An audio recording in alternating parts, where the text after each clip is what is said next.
अस्सलामुअलैकुम। नेक्स्ट हम question start करेंगे डेप्रिसिएशन का। और आज जो हम टॉपिक डेप्रिसिएशन के क्वेश्चन के अंदर हमारा होगा वो ऑब्वियसली स्ट्रेट लाइन जो उसका आखिरी क्वेश्चन है। और इसके अंदर जो चेंज आएगा, मतलब इसके अंदर जो जिस टॉपिक को डिस्कस करेंगे, जो स्ट्रेट लाइन के मेथड के तहत जब आप मशीनरी की डेप्रिसिएशन फाइंड आउट करते हैं, तो अगर आपकी मशीनरी एसेट उसी दौरान सेल हो जाए तो उसकी ट्रीटमेंट क्या होगी। क्वेश्चन का मेन पार्ट ये होगा। अभी तक अगर आप रिव्यू करें तो हमने इसके अंदर क्या क्या चीज़ें पढ़ी हैं। First of all simple straight line के ज़रिए मशीनरी या एसेट की डेप्रिसिएशन फाइंड आउट करना। साल के दौरान में अगर मशीनरी ख़रीदें तो साल के दौरान ही कैलकुलेशन प्लस डेप्रिसिएशन कैसे फाइंड आउट होगी। नेक्स्ट हमने पढ़ा है अगर हम 2 मशीनरीज़ परचेज़ करें तो उसकी डेप्रिसिएशन कैसे फाइंड आउट करेंगे। फार्मूले के तहत हमने डेप्रिसिएशन फाइंड आउट की हुई है और हमने परसेंटेज के साथ डेप्रिसिएशन फाइंड आउट की है। तो अब इसका लास्ट पार्ट स्ट्रेट लाइन का वो ये कि अगर आप स्ट्रेट लाइन के तहत डेप्रिसिएशन फाइंड आउट करते हैं तो अगर मशीनरी को बेचना पड़े तो आपकी कैलकुलेशन कैसी रहेंगी। तो लेट्स स्टार्ट। क्वेश्चन हमारे पास है ए एंड कंपनी वाला। ये क्वेश्चन नंबर 9 है गालिबन।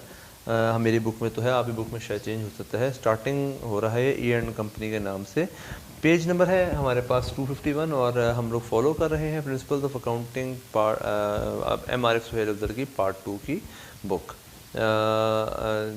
स्टार्ट करने से पहले मैं थोड़ा सा आपको बयान कर दूं कि काइंडली हमारे पेज को, हमारे यूट्यूब के अकाउंट को, हमारे फेसबुक के पेज को लाइक करें, यूट्यूब के अकाउंट को सब्सक्राइब करें ताकि आपको फर्दर और वीडियोस से इस्तेफ़ादा हासिल हो सके। और बेल का आइकॉन सब्सक्रिप्शन के बटन के साथ होगा, उसे काइंडली क्लिक करके आप फर्दर नोटिफिकेशंस के लिए अपने अकाउंट के ऊपर उसको एक्टिवेट कर लें। So let's start. सबसे पहले सोल्यूशन लिखेंगे जी। A and company purchase machinery for ₹1,60,000 on 1 July 2001। मेरी बुक में क्वेश्चन जो है वो 2001 की डेट के साथ है। आपकी में ये शायद मॉडिफाइड डेट हो, पर डेट डजेंट मैटर, कंटेंट आपका तकरीबन सेम होगा।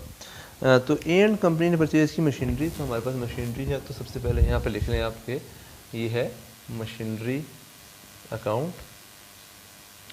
यहाँ पे स्पेशली रुपीज़, क्योंकि हमारी पेमेंट्स हमारी डॉलर या पाउंड में नहीं होगी, रुपीज़ में होगी, तो रुपीज़ आपने लिखना है। ए एंड कंपनी ने परचेज़ की मशीन ₹1,60,000 की ऑन 1 जुलाई 2001। तो यहाँ पे हमारे पास जो कॉस्ट आती है मशीनरी 1 की, इसमें 2 मशीनरीज़ हैं।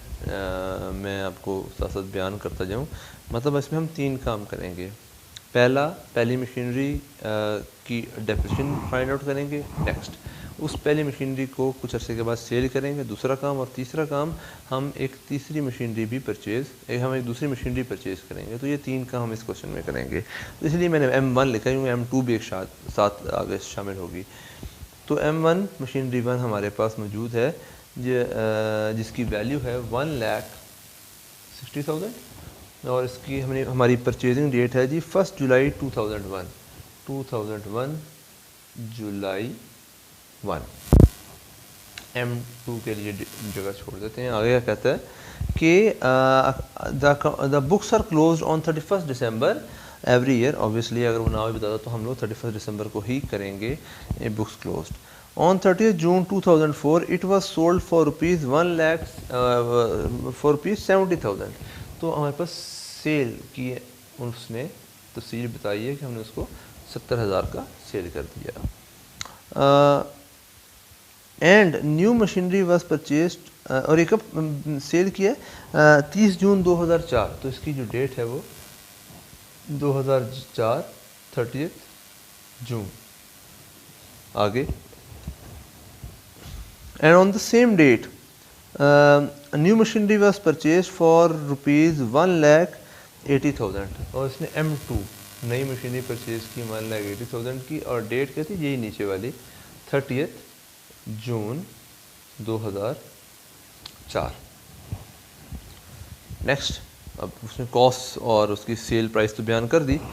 आगे कहता कि depreciation is charge at the rate of 15% per annum. तो हमारे पास जो डेप्रिसिएशन का रेट है, रेट ऑफ डेप्रिसिएशन, वो है 15% per annum. Next, on original cost method, जो मेथड है जी आपका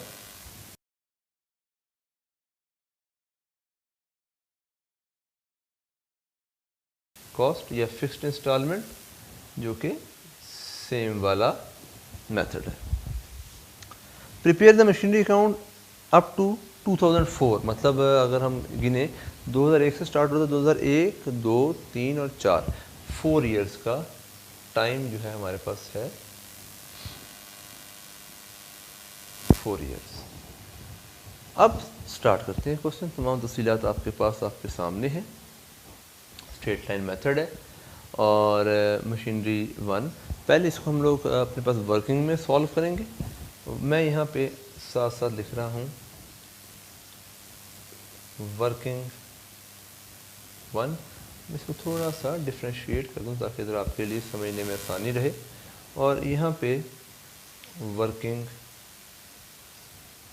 2, जिस तरह हमने पिछले क्वेश्चन में किया था, दो मशीनरी से उनकी डिफरेंट वर्किंग बनाई थी।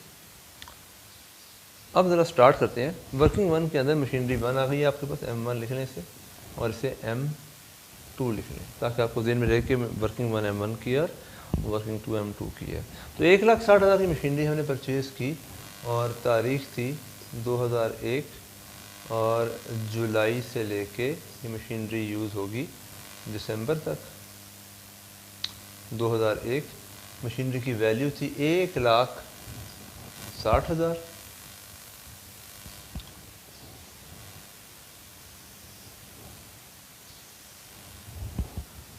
अब 1,60,000 की अगर हम कैलकुलेशन करें तो मल्टीप्लाई 15%, और चूँकि ये मशीन हमने जुलाई में ख़रीदी है तो इस पर 6 महीने की डेप्रिसिएशन आएगी। मल्टीप्लाई 6 डिवाइड बाई 12, तो ये हमारे पास बनता है 12,000 रुपया तकरीबन। नेक्स्ट, इसको इसमें से माइनस कर दें और यहाँ पे हमारे पास बच जाएगा 1,48,000। वर्क मशीनरी 2 है नहीं, इसलिए इसको हम इस्तेमाल नहीं करेंगे। नेक्स्ट, 2002, अब मशीनरी पूरे साल चलेगी, जनवरी टू दिसंबर। इस साल इस पे डेप्रिसिएशन क्योंकि ओरिजिनल कॉस्ट है तो सेम रेट अप्लाई होगा और सेम अमाउंट के ऊपर 1,60,000, पर फ़र्क ये होगा कि पिछले साल 6 महीनों का था, इस साल सिर्फ पूरे साल का होगा। अब ये पूरे साल की डेप्रिसिएशन आएगी 24,000। 1,48,000 में से आप माइनस कर दें 24,000 तो बच जाएगा हमारे पास 1,24,000। अभी भी मशीनरी 2 की कैलकुलेशन नहीं होगी क्योंकि वो भी जाकर 2004 में आएगी। 2003 में फिर मशीनरी चलेगी जनवरी टू दिसंबर, और इस साल भी मशीनरी 2 का कोई यूजेज नहीं है, मशीनरी 2 अवेलेबल नहीं है। मशीन 2 2004 में आएगी। तो इसके अंदर फिर पूरे साल की कैलकुलेशन हम करेंगे डेप्रिसिएशन की 1,60,000 पे 15%, तो हमारे पास आ जाएगा 24,000, और 24,000 में इसमें से माइनस करके यहाँ पे आ जाएगा 1,02,004। अच्छा, अब यहाँ पे मशीनरी जनवरी 1 से चल के कहाँ तक जाएगी ज़रा देखते हैं। 1,00,000 सॉरी है। अब इस 1,00,000 की मशीनरी जो है ये कितने अरसे के लिए हमारे पास 2004 में, ये देखें यहाँ पे, ये हमारे पास मशीनरी 1 जो थी, ये मैं यहाँ पे साथ लिख दूँ, ये सेल जो है मशीनरी 1 हुई है। ये मशीनरी 1 सेल हो गई है 30 जून 2004 को, मतलब ये आपके पास 2004 के साल में सिर्फ 6 महीने रही है, जनवरी से जून तक। तो अगर आप इस पे कैलकुलेट करें पूरे साल की डेप्रिसिएशन, तो कैलकुलेट नहीं होगी क्योंकि ये आधा साल रही है आपके पास। तो आधा साल की अगर हम डेप्रिसिएशन कैलकुलेट करें, वही 1,60,000 15 परसेंट मल्टीप्लाई 6 डिवाइड बाई 12, इस तरह हमने ये किया था, तो ये हमारे पास अमाउंट बन जाएगी 12,000। जिस तरह आपके पहले साल में भी, क्योंकि वो आधे साल की थी, इधर भी वो आधे साल की है, तो 12,000 रुपया इस पर कमी आ जाएगी। अब इस साल में आपने मशीनरी 2 जो है उसको भी यूज़ किया है, उसको भी परचेज़ किया आपने। किस तारीख को? ये मशीनरी 2 जो है ये आपने परचेज़ की है जून 30 को, और ये इस साल के एंड तक चलेगी, दिसंबर 31 तक। तो अगर हम इस हिसाब से कैलकुलेशन करें तो ये मशीनरी आपने परचेज़ की है, मशीनरी 2 1,80,000 की, 1,80,000 जून 30 को परचेज़ की है 2004 में, बिल्कुल। और इस पर डेप्रिसिएशन अगर हम लगाएं 1,80,000 मल्टीप्लाई 15 डिवाइड बाई 100, और चूँकि ये पूरे साल की नहीं है, आधे साल की है, मल्टीप्लाई 6 डिवाइड बाई 12, तो ये तकरीबन हमारे पास बच जाएगा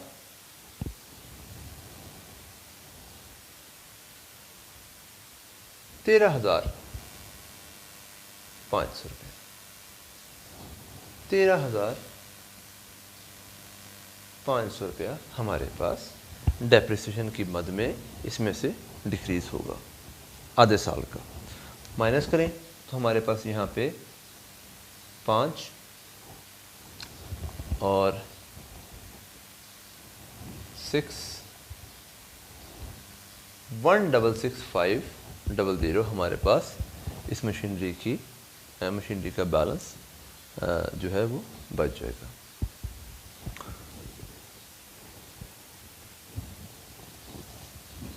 नेक्स्ट, अब ज़रा स्टार्ट करते हैं और माइनस करते हैं बाकी तमाम चीज़ों को, और अगर इसको माइनस करें तो यहाँ पे हमारे पास बच जाएगा 88,000। अब इसको हम लोग यहाँ पे प्लेस करते हैं, लेकिन याद रखिएगा कि अभी तक हमने सेल की कोई बात नहीं की। मैं क्वेश्चन सारा उसी तरीके से इसे सॉल्व करूँगा, और सेल की जो एंट्रीज़ हैं और सेल के जो नई चेंजिंग है वो हम एंड पे यहाँ पे बयान करेंगे। अब स्टार्ट करते हैं। सबसे पहले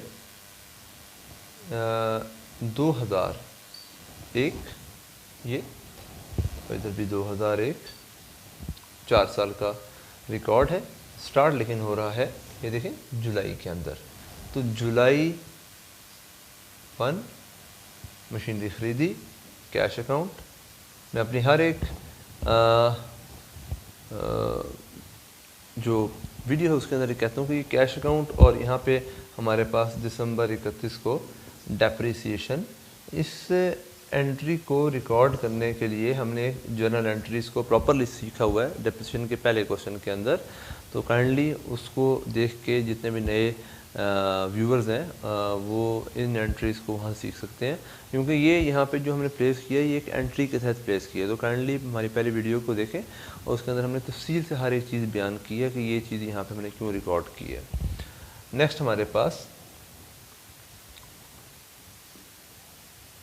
1,60,000, यहाँ पे 12,000 की डेप्रिसिएशन।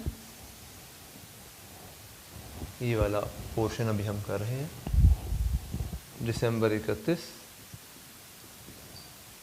Balance carry down 1,60,000। 1,60,000 मैं थोड़ा सा इसे ऊपर लिखना चाहूँगा ताकि हमारे पास एंड पे जगह कम ना पड़ जाए और आपका व्यू बेहतर रहे इसमें।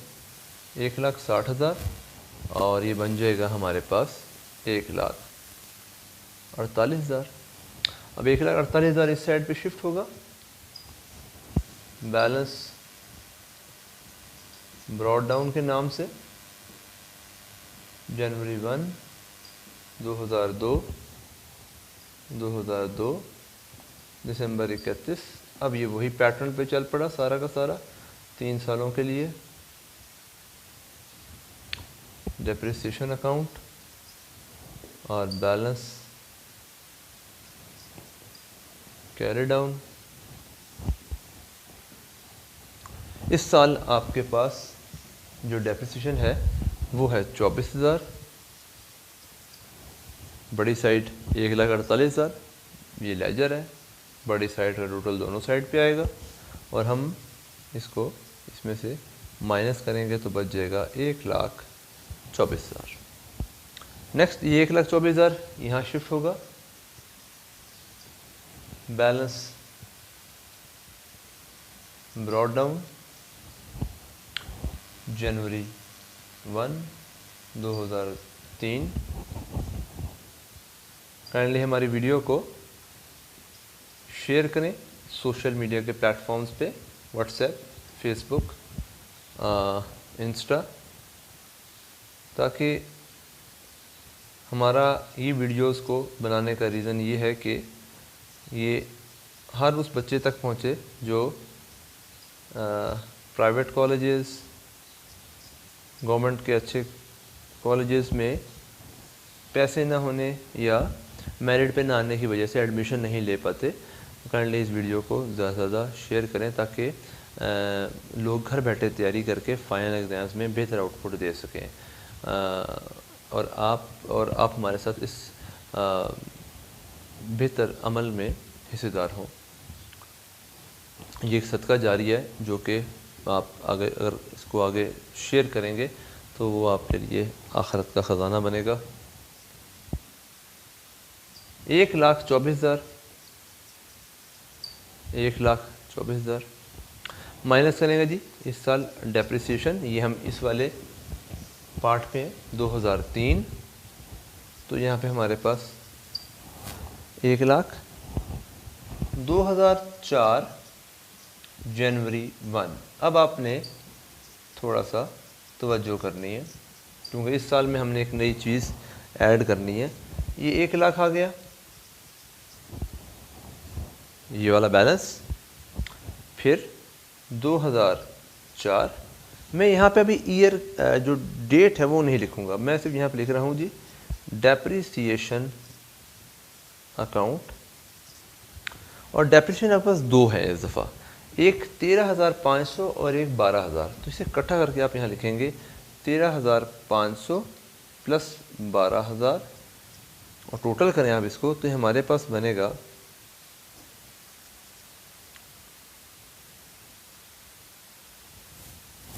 25,500। डेट यहाँ पे क्या लिखें उसको भी डिस्कस करते हैं। डेट जो है आप अगर लिखेंगे यहाँ पे पहली मशीनरी की जो कि है जून 30, तो वो सिर्फ पहली मशीनरी को रिप्रेजेंट कर रहा होगा। पर अगर आप यहाँ पे लिखेंगे दिसंबर 31, तो दिसंबर 31 के अंदर तमाम वो इवेंट्स आ जाएंगे जो कि दिसंबर 31 तक हुए हैं। उसमें पहली मशीनरी जो इस साल दिसंबर 31 से पहले सेल हो गई, उसकी डेप्रिसिएशन वो भी इसी के अंडर आ जाएगी, और जो दूसरी मशीनरी है जो दिसंबर 31 तक चली वो भी इसी के अंडर आ जाएगी। तो इसलिए बेहतर है कि दिसंबर 31 जो दूसरी मशीनरी की डेट है उसको लिखना ज़्यादा मुनासिब है। फिर ये बना 25,500 रुपया। अच्छा, अब हमने दूसरा काम ये करना है, ये जो नई मशीनरी हमने परचेज़ की है इसको यहाँ पे रिकॉर्ड करना है। जिस तरह हमने इधर नई मशीनरी ख़रीदने पर पहली दफ़ा पहली मशीनरी को रिकॉर्ड किया था, उसी तरीके से हम यहाँ पे दूसरी मशीनरी को भी कैश अकाउंट के तौर पे रिकॉर्ड करेंगे। क्यों? मशीनरी आ रही है, एसेट है, इंक्रीज़ हुआ डेबिट होगा और उसकी अपोजिट पे क्या आएगा? कैश। मशीनरी डेबिट हो रही है 1,80,000 से और अपोजिट पे क्या है? Cash account. तो और तारीख क्या जी? जून 30, क्योंकि मशीनरी हमने जून 30 को परचेज़ की है दूसरी वाली। अब क्वेश्चन यहाँ पे हमें जहाँ तक जो चीज़ें वहाँ मौजूद थी हमने सारा कुछ लिख लिया, लेकिन क्वेश्चन अभी हमारा यहाँ पे एंड नहीं हुआ। कुछ चीज़ें ऐसी हैं जो कि हमने अभी इसमें रिकॉर्ड करनी है स्पेशली, जिसके लिए पूरा क्वेश्चन हमने सॉल्व किया है। वो ये कि इस मशीनरी जो आपकी मशीनरी नंबर 1 है उसकी सेल का प्रोसीजर क्या होगा, हम सेल कैसे करेंगे। देखिए मैं इसको थोड़ा सा यहाँ पे दोबारा से एक्सप्लेन करता हूँ। हमारे पास मशीनरी जब बिकने की हालत में थी जून 30 को, ये देखें इस जगह पे जून 30 को जब 1,00,000 की मशीनरी पूरा 6 महीने चली और पूरा 6 महीने चलने के बाद वो मशीनरी जून 30 को बिकते वक्त थी 88,000 की। अब आप देखेंगे हमने ये तमाम तफसीलात को यहाँ लिखा हुआ है। 88,000 जो है वो जब यहाँ से आप 1 लाख माइनस करेंगे, 12,000 माइनस करेंगे तो 88,000 ऑटोमेटिकली माइनस हो जाएगा। 1 लाख भी लिखा हुआ है, 12,000 भी लिखा हुआ है। अब रिकॉर्ड, वो चीज़ें जो रिकॉर्ड ना हो सकें हम उनको रिकॉर्ड करेंगे। वो क्या चीज़ है कि ये 88,000 की मशीनरी जब बिकी, अब ज़रा हम ये देखते हैं ऊपर आके ये मशीनरी कितने की बिकी। ये जून 30, 2004 को 70,000 की बिकी। तो अब ज़रा कंपैरिजन करते हैं यहाँ लिख के कि 70 आपके पास 88,000 की मशीनरी 70,000 की बिकी तो हमें हुआ लॉस, क्योंकि 88,000 की चीज़ 70 की बिक रही है। 88,000 ज़्यादा है, 70,000 कम है, तो आपको तकरीबन 18,000 का यहाँ पे लॉस हुआ।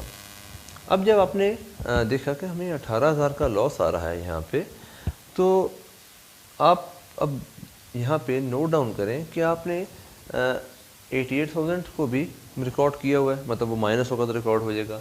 12,000 को भी रिकॉर्ड किया है, 1 लाख को भी रिकॉर्ड किया है। पर ये जो दो अमाउंट्स हैं, पहली कौन सी, वो पैसों वाली जो आपको पैसे मिले हैं मशीनरी बेच के 70,000, हमने उसको इस लेजर में रिकॉर्ड नहीं किया। और दूसरी चीज़ ये 18,000 का नुकसान है, लॉस, हमने इसको भी रिकॉर्ड नहीं किया इस लेजर में। तो बाकी सब चीज़ें रिकॉर्ड हुई हैं सिवाय इन दोनों चीज़ों के।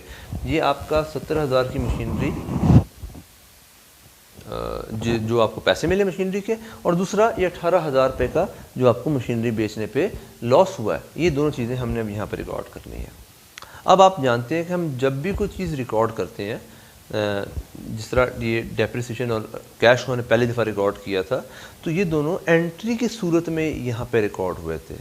इसी तरह और उसके बाद फिर अब ये बैलेंस है, फिर डेप्रिसिएशन, फिर बैलेंस है, अब ये बार बार रिपीट हो रहे थे, कोई नई चीज़ इसमें रिकॉर्ड नहीं हुई थी। तो फिर दोबारा हमने जो मशीनरी दूसरी मशीनरी को रिकॉर्ड किया, फिर हमने उसकी एंट्री के हिसाब से कैश अकाउंट यहाँ लिखा। तो अब ये जो दो नई चीज़ें हैं, मशीनरी बेचने पे जो हमें कैश मिला है वो, और मशीनरी बेचने पे हमें जो लॉस हुआ, ये दोनों चीज़ें ऑलरेडी अभी इस लेजर में मौजूद नहीं है। अगर हम इसको लिखना चाहते हैं इस लेजर के अंदर, तो हमें इसकी पहले दो जर्नल एंट्रीज को रिकॉर्ड करना पड़ेगा। अब हम रिकॉर्ड करते हैं पहले कैश को।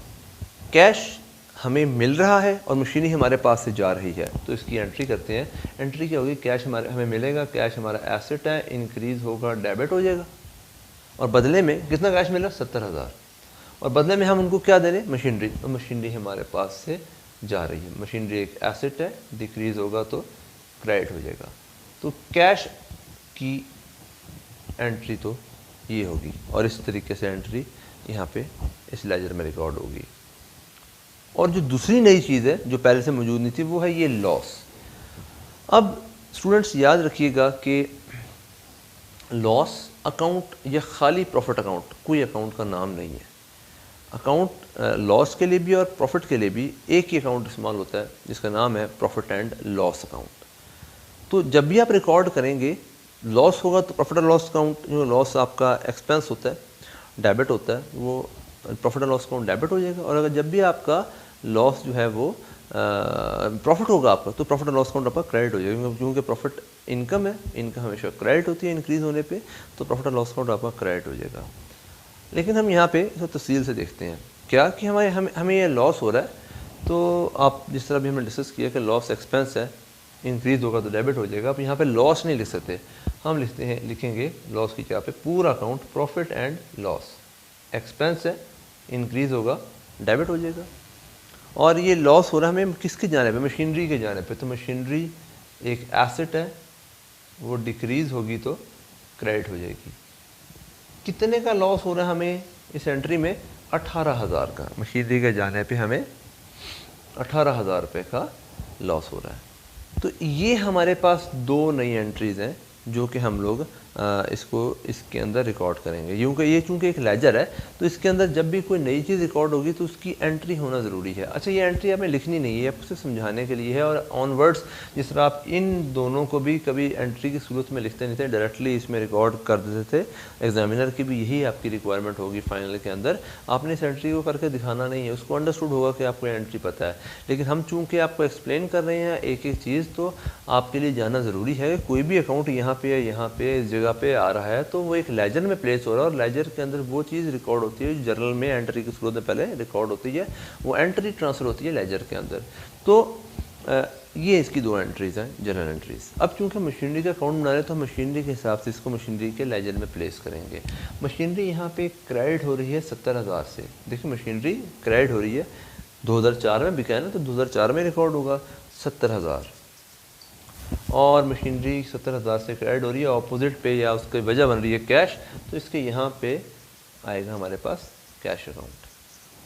अच्छा, किस तारीख को बिक रही है ये? भाई ये बिकी थी आपकी मशीनरी 30 जून को, तो हम यहाँ पे बिकने वाली डेट लिखेंगे क्योंकि हम लोग मशीनरी की बिकने के बारे में बात कर रहे हैं।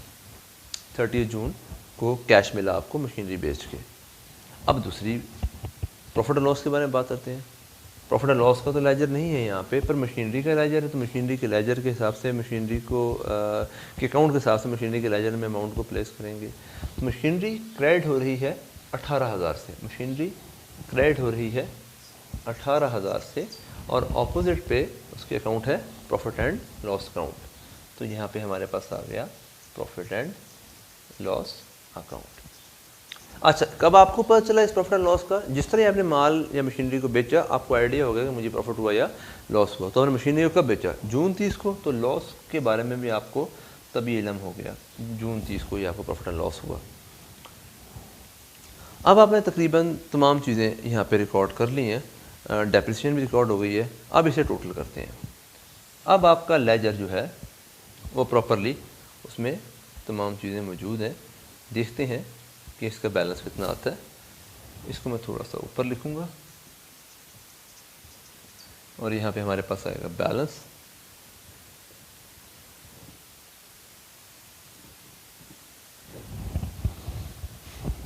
अब बैलेंस को हम रिकॉर्ड करेंगे जब यहाँ पे, तो बड़ी साइड को देखते हैं। ये है हमारे पास 1,80,000 और ये 1 लाख, तो हमारे पास 2,80,000 बड़ी साइड है, 2,80,000। ये 2 लाख नहीं बनता, इधर भी लिखेंगे 2,80,000, और 2,80,000 में से इन सबको माइनस कर दें, ये बनेगा हमारे पास 88,000 और 25500। तो हमारे पास जो यहाँ पे मशीनरी का बैलेंस बचेगा वो हमारे पास बचेगा तकरीबन माइनस करके 166,500। और यहाँ पे हम इसे लिखेंगे बैलेंस कैरी डाउन।